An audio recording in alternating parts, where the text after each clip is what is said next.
You are going to hear the continuation of our conversation about the reward system in Utopia.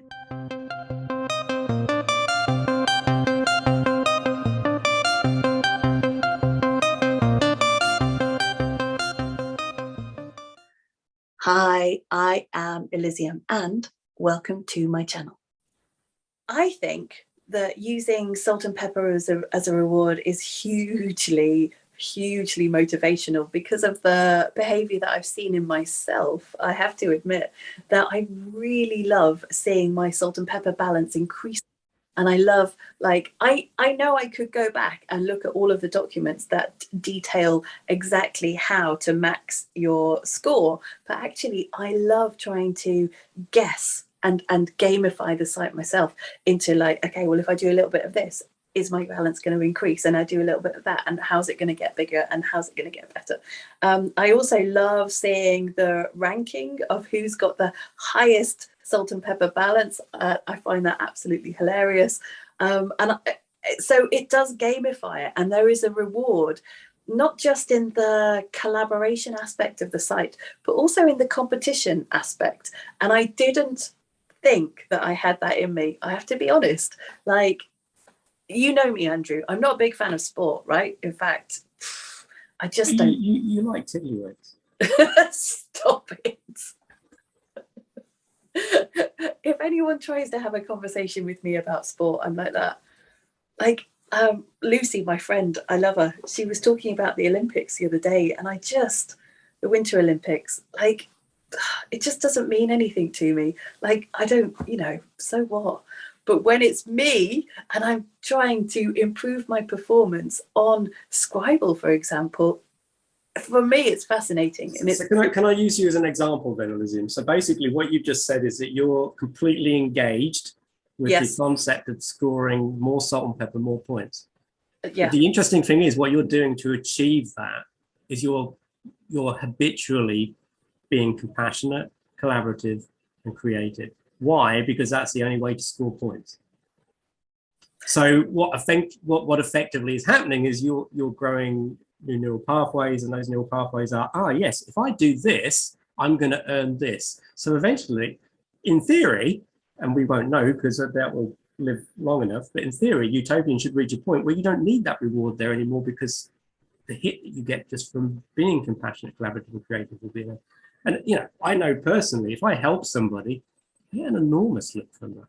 If I really get off on being collaborative and creative and compassionate. That's where the whole idea of Utopian came from in the first place, in some ways.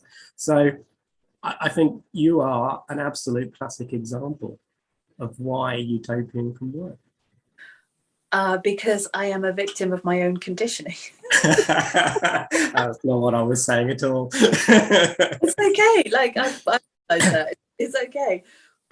Let's talk about the quests, okay? Because you set up some amazing quests. So there are a series of haiku quests, poetry quests, and as each individual embarks on those quests, they not only learn new stuff, which obviously is very rewarding, but they also get a badge. So there's another actual reward. It's linked to their profile.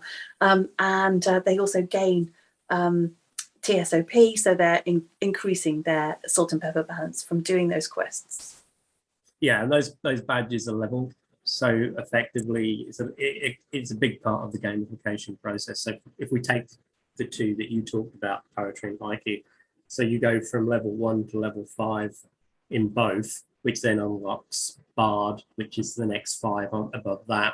And the higher the level in each of the challenges, the more TSOP you score, the more TSOP you score, the more salt and pepper you score. And remember the other aspect of Utopian, which I think some people still find a little bit difficult to get their head around, is the idea that TSOP as an algorithm has a gravity of 0. So effectively, you're earning for the whole time that you are doing things. And because we believe that you shouldn't be in front of the screen all of the time, you don't get penalized for having days away, or even 2 or 3 days away a week. But if you go away and you allow your account to go fallow and you don't come back very often, you're just popping in every week, every couple of weeks, then you're going to be one of the people who very often comes to me and says, my account's going down, what's going on? Yeah, now this was a really important consideration, wasn't it, when we were talking about the design and the architecture of the site, because looking at the way that social media does affect people's behavior, addiction is a massive, massive issue, because the dopamine hit is so massive that people get addicted to social media, and they kind of live this extra dimension in order to exist online. And we didn't want that to be the case. It's really important, actually, that Utopian is completely the opposite of that. And you're right, we don't penalise people for being away from the platform, and we encourage, absolutely encourage, things to happen in real life. So when we eventually get sites set up, which, for example, have people creating things in the real world that they can trade with online, that's an example of how people will be rewarded for stepping back into reality rather than for living entirely their lives online. Yeah, and take it a step further, Utopia is a philosophy. It's not a technology. And it can be applied across a range of different technologies and still work in exactly the same way. The absolutely perfect utopian experiment would be to take it outside of digital and to create a village, or to create a town, or to put it on an island. I mean, that would be incredible, because actually the philosophy wasn't really designed to be necessarily a digital community. It's just a convenient and easy way to collect the data and see if it works. But in reality, Utopian philosophy is a lifestyle. It's a way to live. It's not necessarily a digital thing at all. So what you're saying basically is this is your advert to set up a commune. Is that right? I'm thinking bigger than that. I thought I'd start with the UK as an island.